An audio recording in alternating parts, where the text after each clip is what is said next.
Welcome to Out of the Question, a podcast that looks behind some common questions and uncovers the question behind the question while providing real solutions for biblical world and life view. Your host is Andrea Schwartz, a teacher and mentor and founder of the Chalcedon Teacher Training Institute.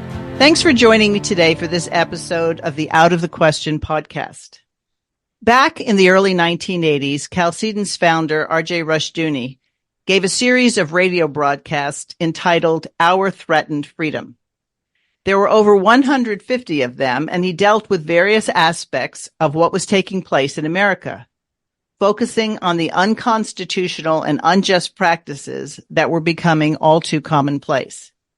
And as was his practice, he discussed them from a biblical worldview. Chalcedon published the transcripts of these addresses in a book and added the subtitle, A Christian View on the Menace of American Statism. Now, it would take someone truly out of touch to fail to recognize that there is a pronounced division in America today. Because we have a pretty much one-sided media, it is easy to forget or even have any knowledge of the violations of the Constitution that are prevalent. There are those who maintain that our government has been weaponized against its citizens, especially those who are critical of its policies and practices. How did we get to this point? Well, Jesus' words in Matthew 6 tells us that our primary concern as Christians is to seek first the kingdom of God and his righteousness, and then all that we need will be provided, including a just society. This passage could also correctly be translated, seek ye first the kingdom of God and his justice. You cannot have justice if truth is not to be found. And sadly, most of the leadership in Western countries today reflects the hearts of the people who tend to look for security rather than justice. My guest today is Chris Burgard, the director of a soon-to-be-released documentary, The War on Truth, chronicling a number of the backstories of Americans who've been imprisoned, some without formal charges or even a trial, for entering the Capitol on January 6, 2021. He is a documentarian who has directed a number of films and has worked also as an actor and producer. Thanks for joining me today, Chris. Andrew, thank you so much for having me. It's an honor. No doubt there are a variety of opinions as to what really happened that day at the Capitol. But the greater tragedy is the underreported and in some cases unreported stories of average people whose lives have been turned upside down as they attempt to get justice to deal with the charges that have been levied against them. Your film, which I did have the opportunity to preview, shows everyday people who came to Washington, D.C. on January 6th to exercise their rights as citizens. So, Chris, let's start off by asking, what made you interested in participating in this project? Well, I've been blessed just to be in the right places at the right time. My Hollywood career took a left turn. I say my Hollywood career took a right turn in 2005 when God sent me down to the border. And I'd never made a documentary, and I'm just walking around asking questions, filming things, and made a movie that just showed the facts of what was going on and captured a moment in history that was diametrically opposed to that which the government and the corporate media would have you believe. And that just set me down a path doing truth. Since then, I've been up and down the border for 20 years. Border, the first movie I made, played for Congress. I made another movie about the border with Tom Homan called Death County and the River of Broken Dreams. That played on Capitol Hill for Congress last summer. Just putting the truth of what's going on in front of the people that are supposed to be able to make a difference. So on January 6th, I just felt like we needed to be there. I wanted to capture a day in history. I was there with my wife, my daughter. My daughter films for me. She was filming. My wife was there. My good buddy, Nick Searcy, who I've done several movies with, a couple TV shows.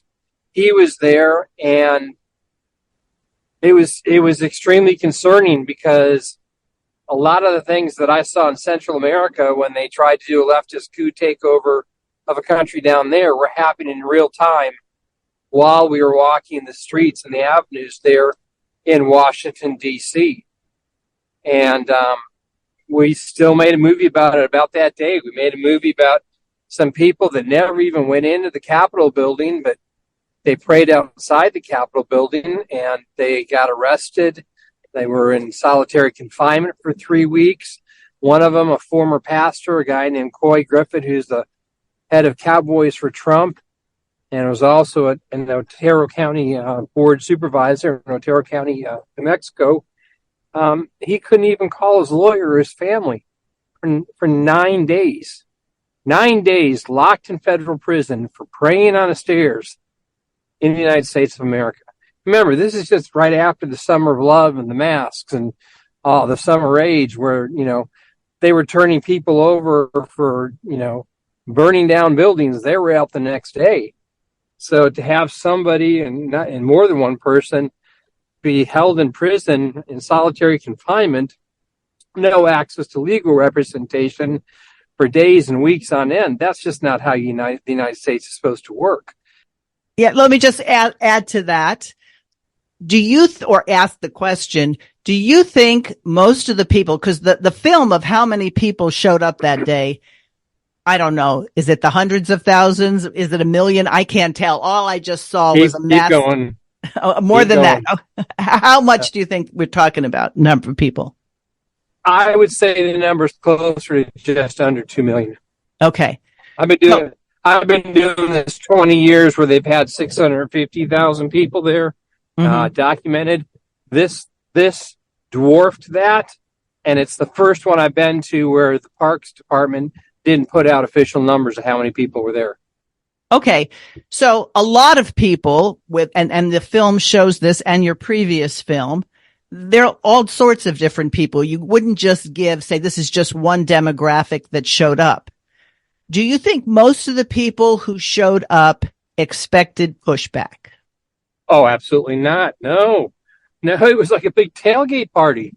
Everybody was having a hoot. They thought it'd be the last time that they would see President Trump do a rally.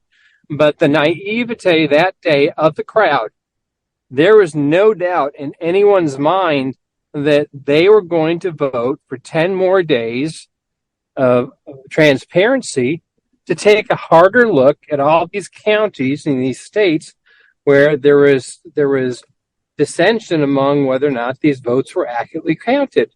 All people wanted was the process to work.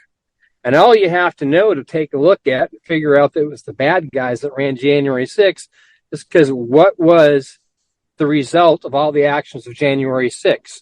It was to halt that process. And in the longer version of the movie, we took you step by step through what was happening outside and inside.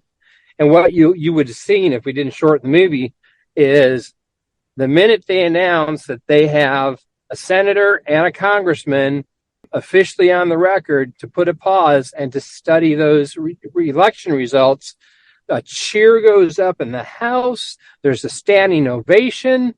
And just as they're still doing the standing ovation, a white flare goes up over the Capitol building. And within the next 90 seconds, Ashley Babbitt is shot. Wow. Okay, so this is something that I don't know. 2 million people. So let's take your number, 2 million people. Don't quote me on that, but it was General Flynn thinks it was 2 million. I think it was definitely more than 150,000. Okay, I mean, so 1.5 million. Sorry, 1.5 million. Okay, so let's take that number, right? Was there any preparation for people, or I'm sure people paid their own way to get to Washington. Nobody was funding them to get to Washington. Really? Well, I mean, that's okay. My go biggest on. question. Yeah, if there was a real January 6th hearing, you should be asking questions like investigative reporter Millie Weaver, who had actually captured Zoom phone calls of far left activists discussing, negotiating, and planning an attack just like January 6th on the Capitol building, with members of our own government, with members of the senior executive services, with members of the intelligence services. That was in the first movie. You would think that somebody like that with that kind of information would get called in to, if you were doing a real hearing on J6.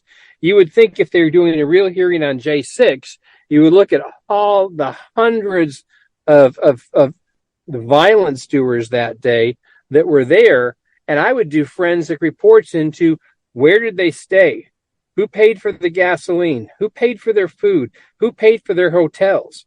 A lot of these kids were from the West Coast. They were from Spokane, Washington. They were from all over. They were from the Deep South. It costs money to travel and do stuff, especially in D.C. It's expensive. That's where you would start if you were doing a real forensic investigation into what happened on January 6th. Then you find out, where did that money come from? Follow the money, and you follow who their handlers were. Follow that money, you follow who the bosses and the factions were. That's what happens in a real investigation that has not been done. Okay. So the people, though, who don't fit into that category, they came, you called it a giant tailgate party. They came at their own expense. And what they were interested in doing was to have their concerns about the fairness of the election dealt with, not as a mob that was going to storm the House of Representatives, but to have a orderly process of investigation, correct?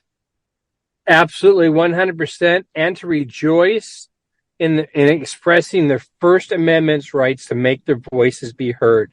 They just wanted to be heard. And when they got there, they couldn't believe how many people there. Was overwhelming, and it was just joyous. It's like, oh my gosh, I'm not alone. There's other people that think like I think.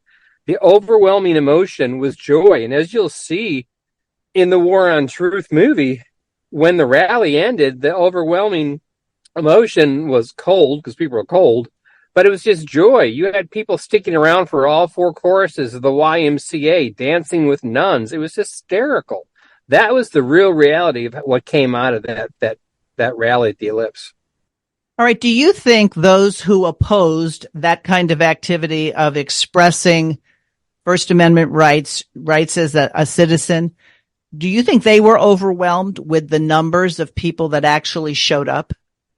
Well, first of all, you have to understand, there's something you have to understand. You understand it because you saw the second movie. You saw retired Capitol Police Lieutenant Tariq Johnson explain exactly what happened that day. That the MAGA people, the Capitol Police, law enforcement in general, they were all set up that day. And how were the police set up that day? They were not given the accurate information that had come down to them. That was all held up at Assistant Chief Yogananda Pittman at her desk. If they would have had the numbers, if they would have had adequate intel on who was all coming and the numbers, J6 never would have happened. I mean, if you understand protocol, you understand, you can see the outside trappings of the setup. It's a joint session of Congress. When you have a joint session of Congress, you put up barriers. Well, the only barriers they had were bike racks in a couple of places. And they purposely moved those bike racks to let people in. You have a joint session of Congress, a law enforcement 101. You do a walkthrough the night before.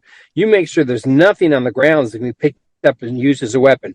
Not a 2x4, not a metal bar, and specifically not a fire extinguisher.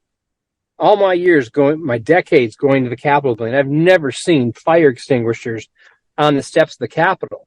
Yet what was the script they ran with up until as recently as a few months ago? That Officer Sicknick was bludgeoned to death by Trump supporters on the steps of the Capitol with a fire extinguisher. That just doesn't play.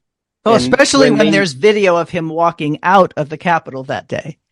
Which didn't come out till 2 hours later. We had said that 2 years before that, but people don't believe stuff until you show them. And when Tucker was his producers were able to pull that footage, it's like, wait a minute, you told me this guy was dead. And he ended up dying a few hours later, which is horrible. And from everybody I spoke to on Capitol Hill, congressional staff and Capitol Police, Officer Sicknick was a heck of a guy.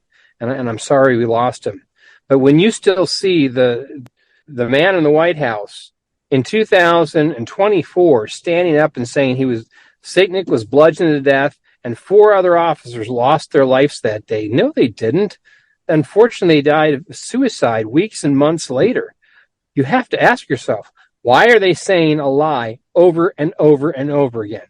Do you know who taught that? That's basic PsyOps 101. Do you know who taught that and used it incredibly successfully? Who? Joseph Goebbels, who was the Minister of Defense for Adolf Hitler. I mean, this isn't not an old playbook. Okay, all right, this is a old playbook. There's nothing new that's coming out here. What you just saw was that basically the burning of the Reichstag from 1933. What you have to do in order, you got to listen to people when they tell you what they're going to do, because they're going to tell you what they're going to do. What did Barack Obama tell us he was going to do fundamentally? Change. He was going to fundamentally change the United States of America. Well, how do you do that? Well, if you read Cloward and Piven, if you read Rules for Radicals by Alinsky, or listen to any of the speakings from the Weather Underground, if you know Mao, if you know Stalin, then you know you have to have an army of useful idiots ready to go. Let's just, Hitler had the brown shirts. As soon as he didn't need them, he killed them all. Right now, these guys, they've got Black Lives Matter and they've got Antifa. Black Lives Matter, by the way, wasn't founded by a grassroots African-American activity. Black Lives Matter was founded by the Chinese Communist Party through different money laundering organizations. They put that in. That is a communist organization through and through. So if you look at what they did, and you want to rebuild the state, fundamentally transform it, remake it in your image, the first thing you have to do is you have to destroy the line of trust between the government and the people. And for most people, and especially in our big cities, what is that first line of interaction with the citizens and the government? Usually the police. Exactly. The police. So you attack the police. You demonize the police. You defund the police. Why? Because you want chaos. Because out of chaos, you can create chaos. You can grab power. And people remember Rahm Emanuel when he said, never let a good crisis go to waste. That you can make power out of it.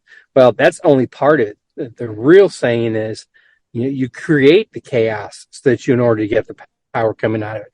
And we've seen that all over the country and all over the world in different color revolutions. You have to have a disputed election. You have to have an army of idiots. And then you have to have people pushing lies big enough and long enough over and over again until they become the truth. The election wasn't stolen. It was the most honest election in all of history. Trump started the insurrection. He was calling for deadly stuff. And I don't know if you saw the first movie we did, Capital Punishment, everything they told you about J6 was a lie. But we broke down and showed you how they re-edited Trump's speech at the rally to make it sound like he was telling the people to go to the Capitol and do violence. Mm-hmm. They purposely edited that with white flash cuts. I mean, I'm in the movie business. I know how to look for those things. Most people wouldn't know to see those things. When you go back to the original transcript like we did and put it together, he said we're going to march down and peacefully let our voices be heard.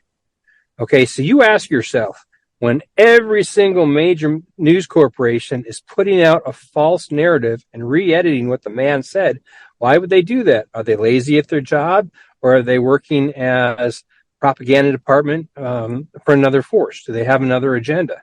And actually, that's where we are in this country right now, unfortunately. There's that famous clip of various newscasters throughout the country having the exact same script, and you just flash one to another, and it's a pretty significant amount until at the end, they sound like a chorus actually giving the same information over and over again. But of course, since these people are mostly actors, no offense, I know you were an actor, but since they're mostly actors, they get their lines and they read them. And that's why I had to put that clip in the movie. Because until you see that clip, it's hard to believe you'd see that many hundreds of news stations parodying the same line. But it is. They get their script and they follow their script. And unfortunately, that's just the way it is. And, there's so many things you're going to see in The War and Truth that will just blow your mind. And the movie was originally over 7 hours long. We could have done a whole series, cut it down to 3.5 hours. And then we went with a 2-hour version. And just by seeing the 2-hour version, just by showing you what's happening to just a handful of people, it enrages people. It's like, wait, this can't be being done in the United States of America. I don't care if I'm a Democrat. What this happening is just wrong. And by the way, I learned something in movie making. When I made the first movie, the liberals in the audience, the hardcore liberals, the test audiences, they didn't cry when Ashley Babbitt died, but they lost it when her dog died from loneliness that she never came home. Wow. And that was huge because that burst their bubble, and it made them think, if they're lying to me about this, what else are they lying to me about? Right. And that was huge. And that's when we understood how dangerous our movie was, this false narrative that the deep state is pushing. And that kind of goes back to what I was saying at the outset. There's so many people who not only don't want to know, they don't have the inclination to investigate and find it out, but they almost don't want to know. In other words, you start talking about it and they want to put their hands over their ears, over their eyes, and just say, look, I have a pretty good life now. Sure. Yeah, there's inflation. Sure, we have less liberty than we had before, but I'm still okay. And when in your film, you focused on people, everyday people who could be my neighbor, who could be people I go to church with, all of a sudden it was like a jaw-dropping moment for me to say, well, we spent all this time praying for the people of Ukraine or for the people in the Middle East. No church that I'm aware of is asking people to pray for the Christians whose lives have been turned upside down and who still remain in prison. You're exactly 100% right. And therein lies the heart of this film. What I didn't tell you is I'm a 62-year-old filmmaker. My dad was Air Force Reserves, spent his career in law enforcement. I worked for 20 years side by side with law enforcement, tracking bad guys in the desert. For me to make a movie like Capital Punishment, everything I told you about J6 is a lie. It's one thing if I couldn't get in any film festivals. I was used to winning film festivals. This movie, no one would take it. I wasn't surprised that I didn't win an Academy Award, but I was surprised when the FBI showed up a quarter mile into my ranch to investigate me as a terrorist threat to the United States of America for making a film. And as Nick said to me when I called Nick, he couldn't believe it. And he said, oh, if they can do this to you, they can do it to anybody. And when we started making the movie, we realized that is their intent. You know, we naively thought after making the first film, oh, gig's up, people know what's going on, they're going to slow down on this and admit they did wrong. No, it's just the opposite. They're doubling down and moving faster. The FBI actually has a task force of the youngest members who are still in probation right out of the academy that they're using to go after J6ers. And now a man who's become a good friend of mine, Steve Friend, was in the FBI, but high level on their tax squads. In fact, he was part of the tactical unit that reacted to the Governor Whitmer kidnapping. He was on a task force in Florida going after pedophiles, guys that hurt kids. They pulled him off that to go after J6ers. And the first case he gets, he's like, hey, I know this guy. We don't have to go hit him hard with, a Bearcat and SWAT teams. I'll just call him up. He'll meet us for lunch. No. Well, I'll call him up. I'll just have him come to the station. No, this is how we're going to hit him, and you're going to sign off on it. And Agent Friend was like, no, I'm not going to do that. I'm not going to do that. And a year earlier, when Agent Friend refused to take the vaccine on religious principles, they started treating him very differently, not like an award-winning FBI agent, but like somebody who's a criminal. And he said to his wife, I think we better start saving our money because I think that they're making a registry of Christians and they're going to come after us. Now, that sounds crazy, but when we went to go make The War on Truth and the first 10, 12 people that we're interviewing, some of which didn't even go into the Capitol building, but they've all been arrested, are all Christians. That makes you stop and think. And I asked Pastor Rob McCoy when we were interviewing for the movie, is this a war on Christians? And he smiled and he goes, as Christians, we're called to tell the truth. So because so many Christians came and said, hey, our rights come from God, not the government, it makes it a war on truth because we're called to speak the truth. And that's where the name for the movie came from. But let me tell you how scary this really is. And okay, you may remember this. Back under Barack Obama, do you remember he had a Director of Homeland Security, Janet Napolitano? Do you remember her? Yep. She put out what these call fusion reports. Fusion reports are directives from the DOJ that list out how to relate to state, local, and law enforcement agencies, how they dovetail together, how they can work together. What are the common threats we should be allying against? And I'm going to paraphrase from the 40,000-foot level. Well, according to Obama's DOJ under Napolitano, the three most dangerous, now remember, this is during the Gulf War. This is during Islamic people shooting up Fort Hood, bombing and shooting up, I think it was a dance club in Florida. We had a lot of this sort of violence, correct? During all this time, according to this report, the three most dangerous threats to the national security of the United States of America was 1, pro-border security enthusiasts, 2, Christian pro-lifers, and 3, returning veterans. Wow. And we thought when that came out, that's absolutely crazy. Why would anybody actually think like that? Until we start interviewing all these people that are in federal prison, and guess what? They're all Christians. They're all pro-border. They're all pro-lifers. And a good deal of them are not just military. They were special forces, and they were in the intelligence part of the military. And one of the fellows is still in prison, Master Sergeant Jeremy Brown, who was the postcard. He was the guy in the poster for the Green Berets. He said, Chris, look, if I wasn't in federal prison right now, the U.S. government spent millions of dollars training me how to take down a country from the inside out. I would be out on every talk show and every podcast I could explain to them what happened on January 6th and what's going to keep happening, because this isn't over. This is just the beginning. And he's 100% right. You don't get people to get on the trains unless they're really afraid, because they think that they're going somewhere for their safety. You don't get people to watch their neighbors get on trains unless you've dehumanized them as human beings. And that's what's happened here. We've gone to, what did Hillary first say? They're deplorables. Then they are insurrectionists. Then they were deadly insurrectionists. Well, if somebody's a deadly insurrectionist and they're looking to kill people or take down the government, our way of life, well, of course you have to suspend their rights. Okay, then you can take away their right to speak to an attorney for 9 days, or to throw them into isolation for 3 weeks without being charged. That's the slope we're on. And oh, by the way, that Otero County commissioner that I told you about, Coit Griffin, what they did to him was, after they found him guilty, and I believe they found him guilty of criminal trespassing, and I think parading was the other cause. Both misdemeanors. Usually it's a fine, I think like $250.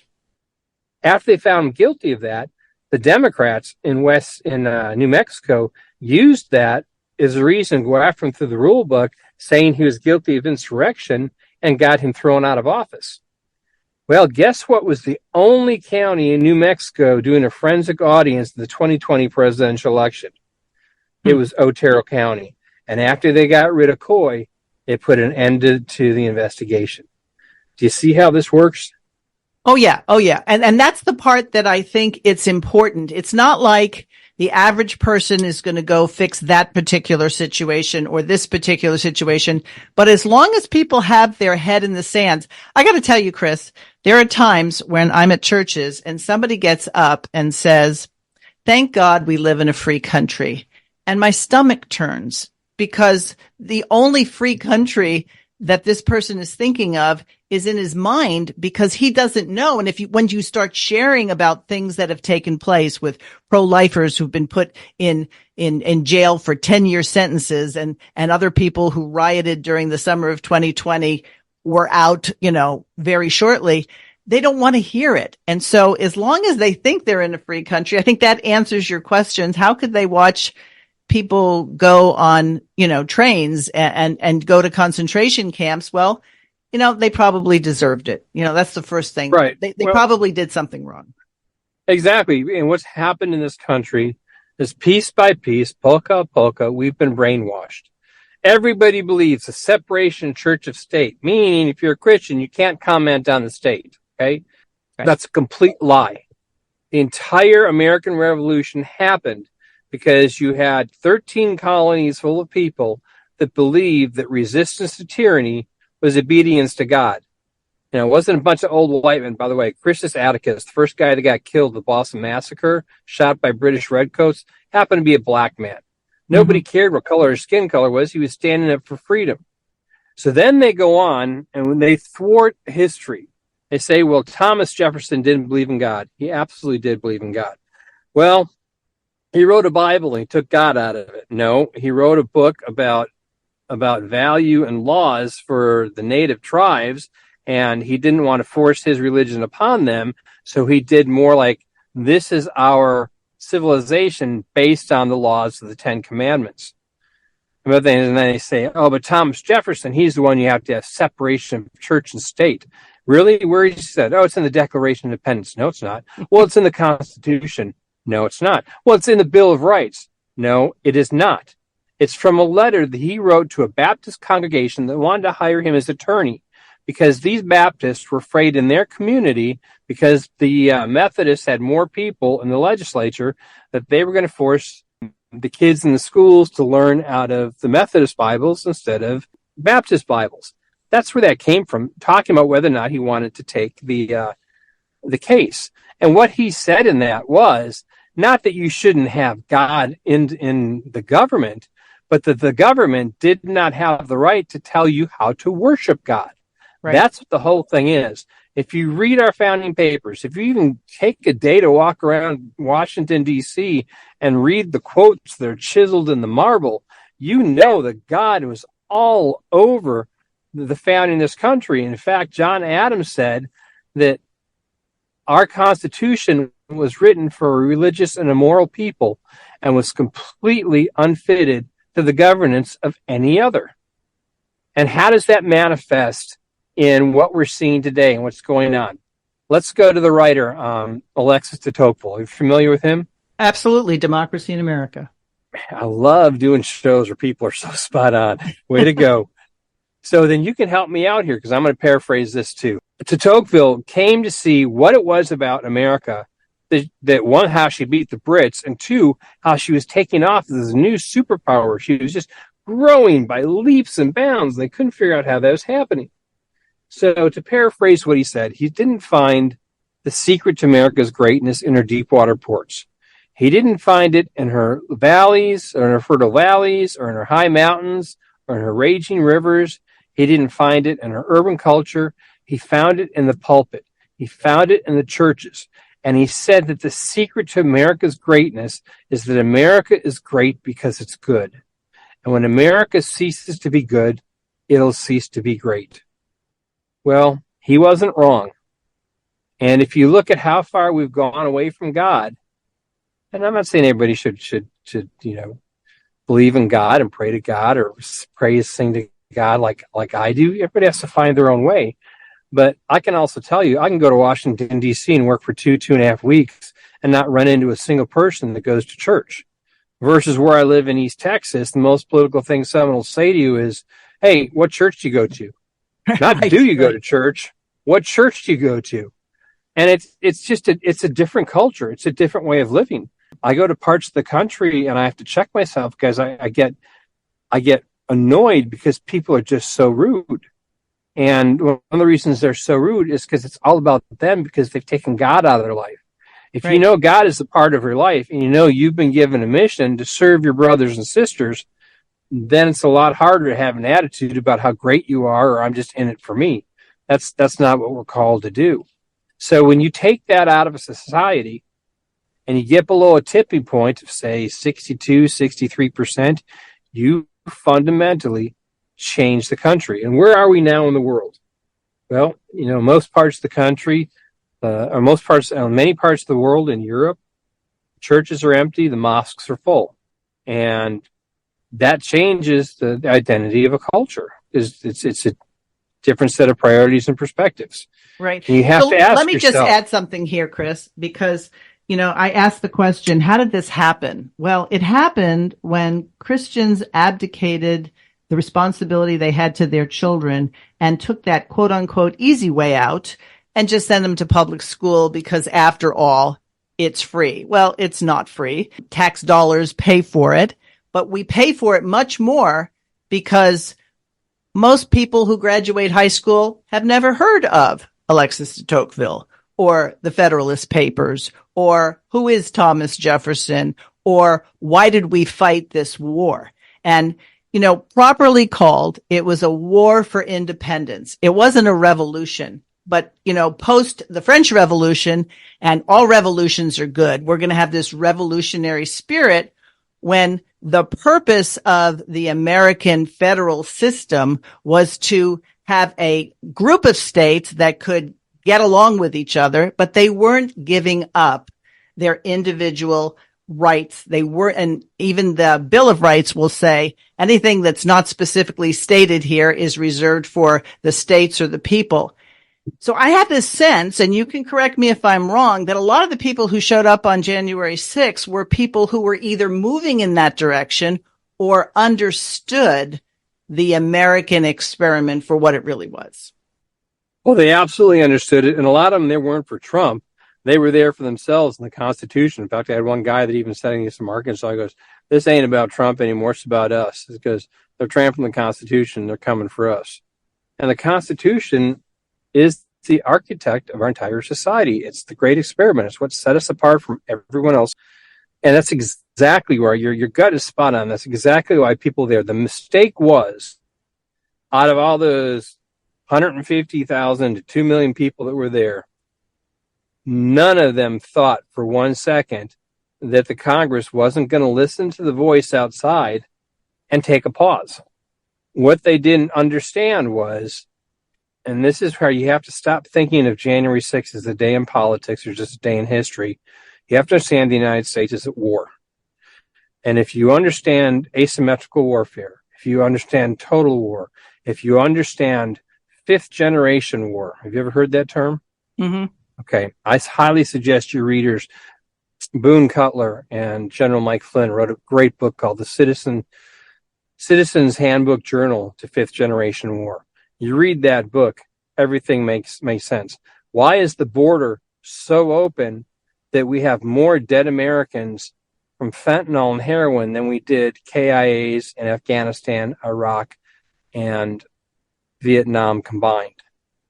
Why is the border so open so the cartels are allowed to embed into businesses and organizations in every state in the country and now make billions of more dollars off of drugs by selling women and children?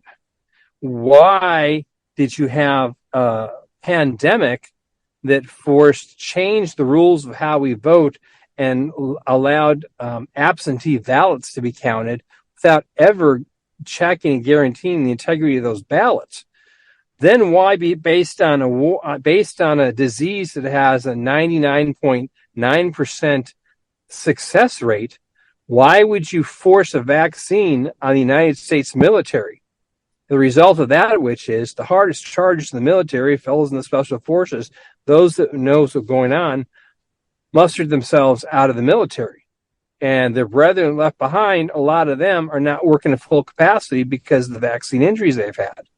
I've been told by several different sources that our ability, and this is just their observation, I can't put it down in hard data, but their observations are, and by their beliefs, our ability for our military to respond to any emergency has been degraded 32 to 40% since they did the vaccines. Mm-hmm.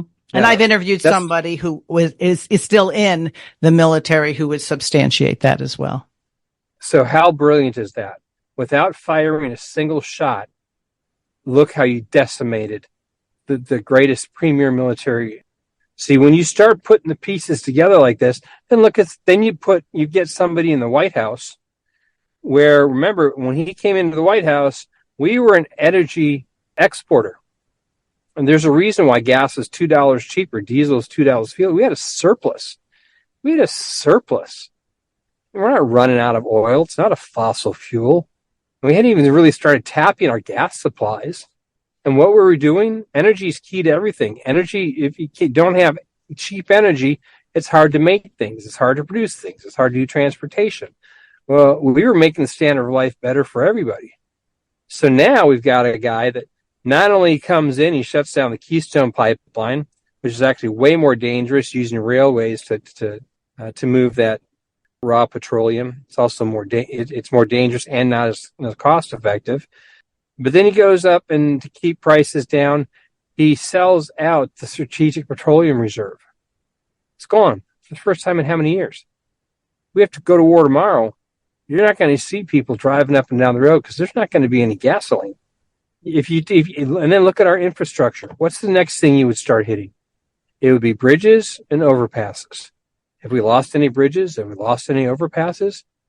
And have we had any water in the heartland, like say maybe in Ohio? Have we had any toxic spills that made that water undrinkable? If you look at this as death by 1,000 cuts, and this is what I did in the River of Broken Dreams. I'd been at the time, this is 2 years ago, I'd never seen as many people, as many foreign trained soldiers coming over the border in 2 days as I had in 18 years. And in interrogating some of these guys, no soldado, no soldado. Dude, don't lie to me. I saw the way you humped that ruck. I saw the way you slid underneath that razor wire. You're freaking trained. You're a soldier. A whole while, the guy's standing at ease at parade, rest with his hands together behind his back. And he's like, okay, I used to be a combat engineer, but I coming to America, I just want to be a chef. That's all I want to do. And these guys aren't just coming from Honduras. They're coming from all these countries that don't like us. Cuba, if you know anything about the way China works, Iran and Venezuela, they're proxies. They have bases in Venezuela. They use the staging platforms where they ship people out over here. The people that they are sending into this country should concern the heck out of everybody. So you're painting a picture that most people would say, this is not a pretty picture. And it's probably very understandable that there are people who would like to say, okay, he's exaggerating or whatever. But the point is that if you don't know what's happening, it's very hard to combat it. What I think is going to have the greatest impact with your film is hearing the stories, the raids that would happen at 5:30 in the morning, waking the whole family up, terrorizing them, SWAT teams. I think the one that got to me the most was the woman who was chronicling what had happened. And then as a result of that, she miscarried. She lost her baby after being dragged out to minus 7 degrees weather in Kansas. And not allowed back in her house. Correct, with a screaming toddler in her hands. And right. She's barefoot and in shorts. Yeah. So I think the message is, this is what happens to people who say no to us, and you don't want that to happen to you, do you? And so that's where it's very easy for people to decide, well, maybe we can give this much. But I think we know through history that appeasement doesn't lead to better treatment for people. It leads to worse treatment. If anybody can take anything away from this movie, by the way, Annette's husband, Chris, he's in prison right now. Just so you know, he's a successful businessman, but he was a decorated Marine to the point of which he was personally chosen to lead the honor guard in Simi Valley at the Reagan Museum when they buried President Reagan. That's what a patriot stud this guy was. Never been arrested, never anything, and they put him in prison for this. This is what you're talking about. People are like, okay, I know what those guys did, but maybe they just talked too much. They should have gone to Washington, maybe. I'm just going to keep my head down. I'm going to show at my job. I'm going to not say anything. I'm just going to keep my head in the sand. Well, if you get anything from watching this movie, is that's not going to help you. It's not a matter of when they come for you. It's a matter if they come for you, matter of when. Excuse me, I have the hiccups. It's like my buddy Nick said, if they're going to go after a 62-year-old filmmaker for making a movie, then booyah. And I actually asked a buddy of mine. He didn't make the shorter cut of the movie, but he was an intelligence officer. And I said, dude, what's the big deal about the movie? Why come after me? And he laughed. He goes, it's like when you talk to the guys in Treasury. I say to him, how do you know the difference between a counterfeit $100 bill and a real $100 bill? And they said, well, you have to compare the two because you can't tell without comparing them.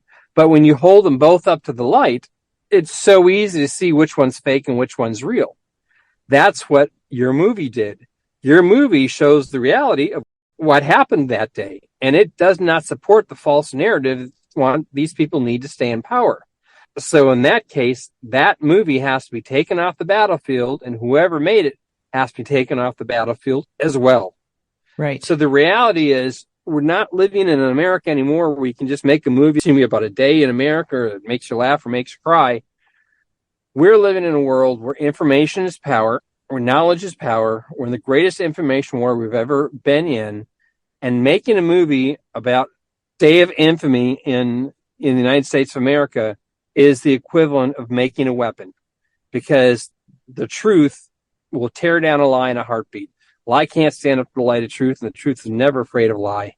And that's why they had to try to take down the first movie, and that's why God put me in the position that Nick and I can make the second movie, The War on Truth. Okay. Yeah, hiccups come at the most unappropriate times, don't they? I'm just sitting here going, anyone listening to this, if they saw me, maybe they say, okay, he's hiccuping. I was thinking, what's that guy? Yeah, that's okay. We'll tell them they're Tourette's, or what's the problem with him? Okay. So, like I said, I really hope people will watch the movie. And you said that there's the ability to see the first one at no charge. How would they do that? All you have to do is go to hisglory.tv, hisglory.tv, and you can watch it for free there. Just click play. And our movie is going to be opening this Friday. This Friday at midnight, it comes out, and it will be on platforms all across the country. So to get information on that, just go to thewarontruthmovie.com. Very good. So let me just ask you this before we go, because I realize you're a busy guy. Most people would hear this and say, oh boy, we're in such deep trouble. But the scripture tells us that if people will humble themselves, stop living their sinful lives, and those sinful lives of comfort or white lies or not being true to the scripture, and I'm talking about professing believers right now, God will hear and he will restore. And I do think that people like you and others who I've interviewed and others who I know who are not unwilling to speak the truth, to shine a light on things, that we really do have reason to be optimistic. Chris, before you go, why are you so optimistic? Because I think we've all been called for a season such as this. And, that psalm that you're talking about, that's what my buddy Coy was praying when somebody handed him a megaphone, and he was praying that to the multitudes. He was praying that we should repent if we turn away from evil, that we seek God's face, if we humble ourselves before him, that he will heal our land. And they threw him in prison for saying that. That tells you they're pretty darn scared. That's the bottom line. Light dispels darkness. Truth outwits and outdoes lies. And if people from where they live, in what jurisdictions they have, starting with their family, everybody who professes Christ should get their kids out of public school. No questions asked, but still we have people who are so fearful. And I do think people like you who are willing to say, hey, I'll do what I'm called to do, and God will take care of me one way or the other. I don't have a choice. When this happened, we thought that something like this might happen. We got a legal team together making the first movie because half our cast was getting arrested while we're making the movie. But when it actually happens to you, and you look at your wife and your daughter in their face, and they're scared, and as a dad, you can't take that fear away. So I say to them, look, I'll stop doing this.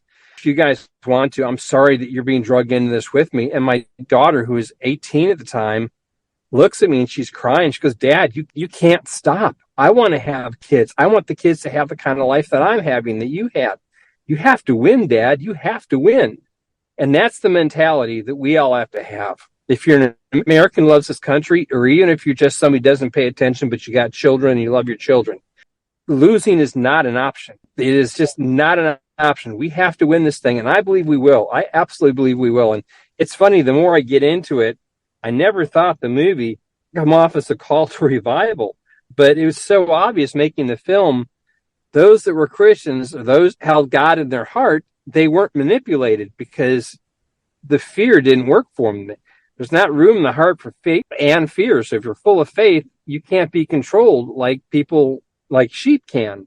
And that's what makes us so dangerous to those that would recreate this state in their name. And I know we're getting to the end here, but it was about 3 weeks or so ago. I think it was a producer from Politico, and I believe she was on MSNBC. And they were talking about Christian nationalists and why they were so dangerous. And she actually said, with a straight face, you have to understand these people. They believe that their rights to assemble, the Second Amendment, anything, they believe that their rights come from God, not the government. And I'm watching this going, Yeah, that's how the founders wrote the paper. But I realized they overplayed their hand. They realized they thought they'd pushed us so far that Americans had bought the Kool-Aid and been brainwashed and wouldn't stand up to that. But it's like, not all of us have forgotten who we are, okay? And when I say we're going to win the war on truth, we're not going to do it by grabbing our ARs or 308s or 9mm or any of that other stuff. We're going to win this thing just by standing up in the truth and being armed with the truth and saying, no, I see you. I see what you're doing. I see that you're taking my tax-paying dollars and you're money laundering it through Ukraine. I see that you've opened up the borders and now homelessness has wrecked my city and I can't get a job. I see that in less than 3.5 years, my dollar only buys 72 cents worth of groceries at the grocery store. I see my kids that are still sleeping on my couches that have to decide whether they're going to put gasoline in the car or buy groceries. It's not okay. And it doesn't have to be this way. We're just going to say no. And we're all going to come together as Americans. And we're going to say no together and kick the bad guys out. And we have to reboot the entire system. That's probably the one line that's going to get me in trouble. It's always been about regeneration, not revolution. We're not interested in tearing things down. We're interested in building things up.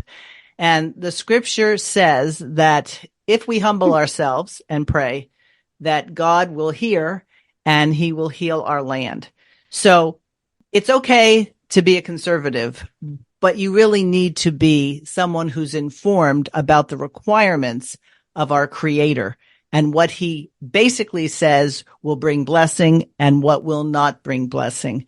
And I think there are a lot of people whose eyes are being opened and ears are being opened. And those of us who know the Lord Jesus Christ have an even important message than we've got to bring back our government to righteous foundations. It's that people in their own individual lives need to recognize that they may be at war with God, and that's a war they'll never win. And I think that is going to be the turning point. Because the other thing I'll say about the film is seeing all these guys in prison who are having Bible studies and are praising God and their faith is being strengthened.